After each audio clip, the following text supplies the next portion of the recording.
네, 복된 주일날 하나님 앞에 감사함으로 오늘 또 말씀 묵상 나누도록 하겠습니다. 하나님 감사합니다. 지난 한 주간 동안도 저희들 지켜주시고 오늘 하나님 아버지 그리고 복된 주의 날 허락하사 하나님 앞에 예배하는 날로 정해주시고 오늘 또 하나님을 온전히 예배하고 경배합니다. 영광 받아 주시옵시고 주의 교회가 하나님의 은혜로 충만하게 하시고 하나님께 영광과 존귀와 감사와 찬양을 올려드리는 복된 주일 되게 하옵소서. 오늘 또 하나님 말씀을 깨닫게 하시고 들려주옵소서. 예수님의 이름으로 기도하옵나이다. 아멘. 찬송입니다. 다 찬양하여라. 다 찬양하여라. 전능왕 창조의 주께 내 호나 주 찬양 평강과 구원의 주님. 성도들아 주 앞에 이제 나와 즐겁게 찬양하여라. 다 찬양하여라. 놀라운 만유의 주께 포근한 날개미 늘 품어주시는 주님. 성도들아 주님의 뜻 안에서 내 소원 다 이루리라. 다 찬양하여라. 온몸과 마음을 바쳐 이 세상 만물이 주 앞에 다 나와 찬양. 성도들아 기쁘게 소리 높여 영원히 찬양하여라. 아멘. 사무엘하 20장 14절로 26절까지입니다. 요압이 이스라엘 모든 지파 가운데 두루 다녀서 아벨과 벳마가와 베림 온 땅에 이르니 그 무리도 다 모여 그를 따르더라. 이에 그들이 벳마가 아벨로 가서 세바를 애우고 그 성읍을 향한 지역 언덕 위에 토성을 쌓고 요압과 함께한 모든 백성이 성벽을 쳐서 헐고자 하더니 그 성읍에서 지혜로운 여인 한 사람이 외쳐 이르되 들을지어다 청하건대 너희는 요압에게 이르기를 이리로 가까이 오라. 내가 네게 말하려 하노라 한다 하라. 요압이 그 여인에게 가까이 가니 여인이 이르되 당신이 요압이니까 하니 대답하되 그러하다 하니라. 여인이 그에게 이르되 여종의 말을 들으소서 하니 대답하되 내가 들으리라 하니라. 여인이 말하여 이르되 옛 사람들이 흔히 말하기를 아벨에게 가서 물을 것이라 하고 그 일을 끝냈었나이다. 나는 이스라엘의 화평하고 충성된 자 중 하나이거늘 당신이 이스라엘 가운데 어머니 같은 성을 멸하고자 하시는도다. 어찌하여 당신이 여호와의 기업을 삼키고자 하시나이까 하니 요압이 대답하여 이르되 결단코 그렇지 아니하다. 결단코 그렇지 아니하다. 삼키거나 멸하거나 하려 함이 아니니 그 일이 그러한 것이 아니니라. 에브라임 산지 사람 비그리의 아들 그의 이름을 세바라 하는 자가 자기 손을 들어 왕 다윗을 대적하였나니 너희가 그만 내주면 내가 이 성벽에서 떠나가리라 하니라. 여인이 요압에게 이르되 그의 머리를 성벽에서 당신에게 내어 던지리라 하고 이 여인이 그의 지혜를 가지고 모든 백성에게 나아가며 그들이 비그리의 아들 세바의 머리를 베어 요압에게 던진지라. 이에 요압이 나팔을 불매 무리가 흩어져 성읍에서 물러나 각기 장막으로 돌아가고 요압은 예루살렘으로 돌아와 왕에게 나아가니라. 요압은 이스라엘 온 군대의 지휘관이 되고 여호와의 아들 분하야는 그렛 사람과 블렛 사람의 지휘관이 되고 아도람은 감력관이 되고 아일롯의 아들 여호사밧은 사관이 되고 스와는 서기관이 되고 사독과 아비다는 제사장이 되고 야일 사람이라는 다윗의 대신이 되니라. 아멘. 오늘 사건은 요압에 의해서 이 반란 세력의 주동 이 세바가 진압되는 이 반역을 제압하는 사건입니다.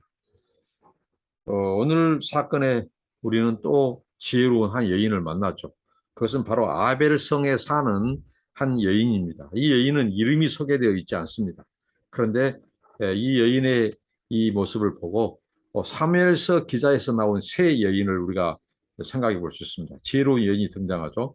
아비가일, 이 나발, 이 어리석은 이 나발의 부인 아비가일. 그래서 그 아비가일의 여인으로 다윗의 화를 누그러뜨리고 또 이 소위 말한 다윗이 피를 흘리지 않게 했던 그 여인. 이, 이 아비가일이 있고요. 또 이 앞에 드고와 여인의 그 이야기를 통해서 이 소위 말한 이 다윗의 마음을 관점을 바꾸게 했던 그 드고와의 여인의 이런 지혜, 그 이야기. 그다음에 오늘 이 아벨성에 사는 여인. 자, 이제 요압이 계속해서 세바를 추적합니다. 그러니까 세바가 언제 이 다니면서 사람들을 모아서 군사를 규합할 수 있는 시간을 조차를 주는 거예요. 이 전략은 바로 소위 말한 이 아이도벨의 기가 막힌 모략이었습니다. 아이도벨은 압살롬에게 이 전략을 주었죠.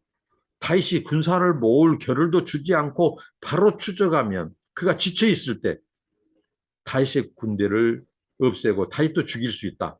기가 막힌 이 모략이었죠.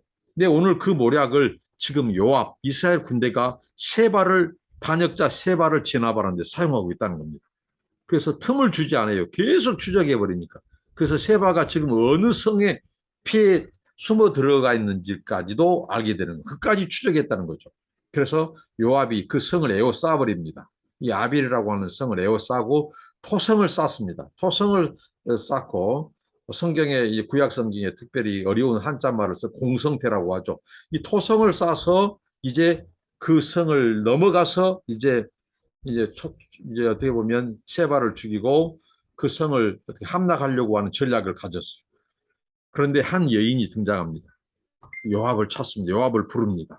어찌하여? 그래서 여인이 굉장히 논리적이고 이성적으로 접근해서 요압을 설득을 합니다.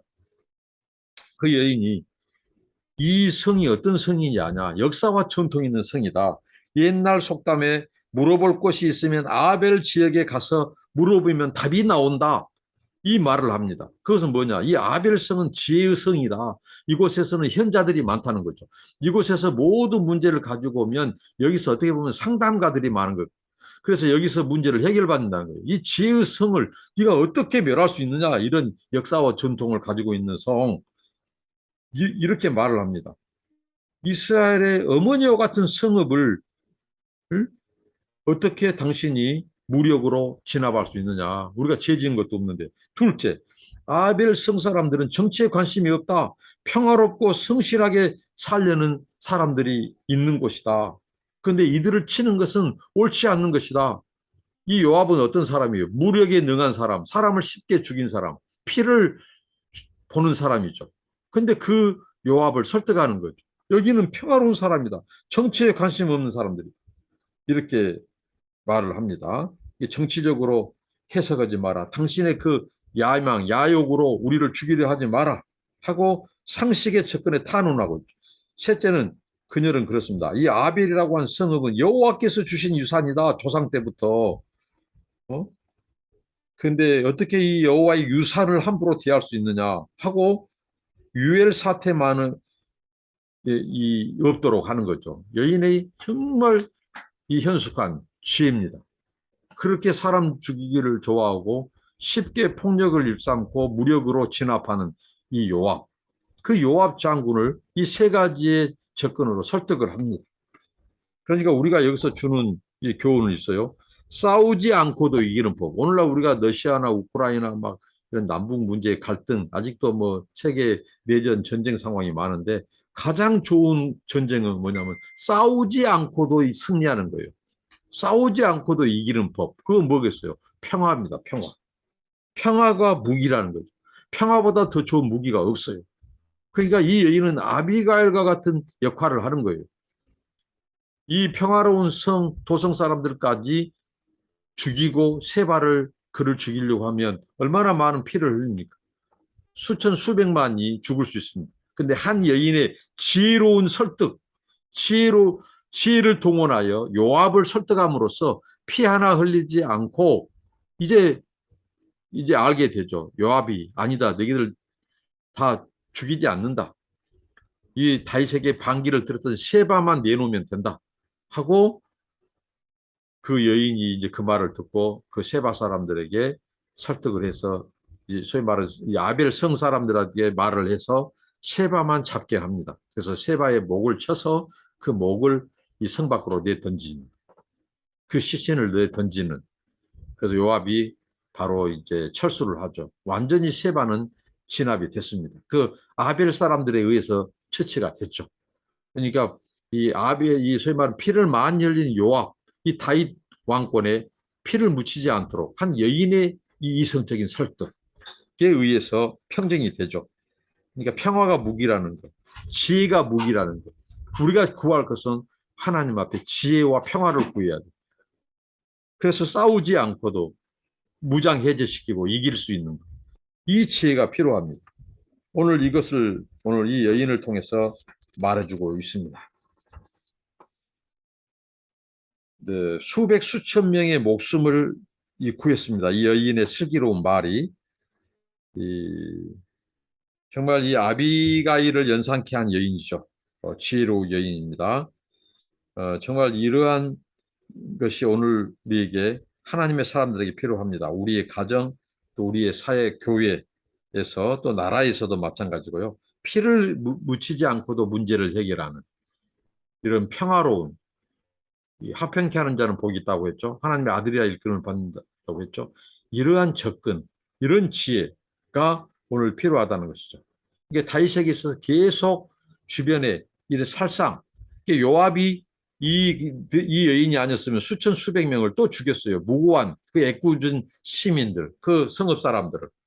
근데 그 여인의 지혜로 그 성읍 사람들이 피를 흘리지 않고 반역자 이 세바만 잡아서 죽이는 이런 일이 있었다는 거죠.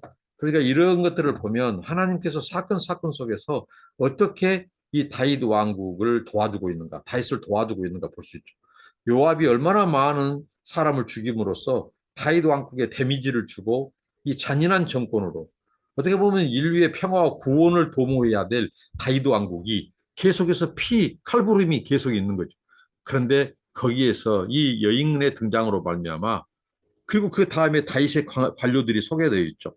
군대 관료들, 그 다음에 제사장, 정치적인 경제 부분 관료들, 그다음에 세금 감당관들, 통계 담당자들, 행정 관료들 다 이 사람들의 명단이 나옵니다. 그러니까 이 여인의 지혜로운 사건은 바로 다윗 왕국의 이런 많은 부서들, 주무 부서들이 있지만 결국은 무엇을 추구해야 되냐? 평화로운 해결, 그리고 지혜로운 해결. 피를 묻히지 않는, 사람이 죽지 않게 하고 살리는 해결, 이것을 말해주고 있습니다. 이것은 바로 하나님의 원하신 바입니다. 하나님은 다윗 왕국이 사람을 죽이는 것이 아니라 살리는 왕국, 평화를 주는 왕국, 지혜로 사람을 살리고 폭력이 아니라 평화와 지혜로 해결하는 그런 하나님의 통치, 하나님의 나라의 어떻게 보면 모형을 보여주고 있습니다. 우리도 오늘 이것을 교훈 삼아서 무슨 일을 어떤 부분에 있어서 그게 세무적인 일이든 군사적인 일이든 오늘 여기 보면 관료들의 역할이 나오는데 우리가 교회, 목회나 또 이런 사역을 하면서도 교회 운영 등에 있어서도 우리가 은혜롭게 물론 이 은혜가 잘못 사용되는 경우가 많죠. 한국교회 무조건 죄를 덮고 이것이 아니라 정말 하나님의 은혜, 평화, 지혜롭게 해결되는 그렇다고 해서 죄를 무조건 덮는 것이 아니죠. 죄를 드러내고 죄를 막되 사람들을 살리는 그런 접근 이게 바로 하나님의 은혜고 지혜가 필요하다는 거죠. 기도하겠습니다. 하나님 감사합니다.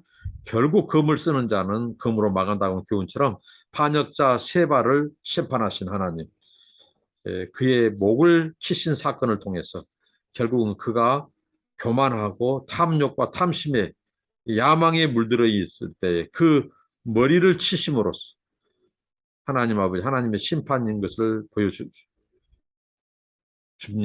하나님 아버지 그리고 오늘 굉장히 현명한 여인 아비가일 같은 그 여인 이름 모를 그 여인의 지혜로 요압이 수천 수백만의 그 평화로운 아벨성 사람들을 죽이는 살육극을 막으신 하나님 아버지 무엇이든지 전쟁 없이 피 흘림 없이 화평으로 지혜로 해결할 수 있는 하나님의 나라의 평화로운 대사들이 되게 하옵소서. 예수님 이름으로 기도합니다. 아멘. 감사합니다.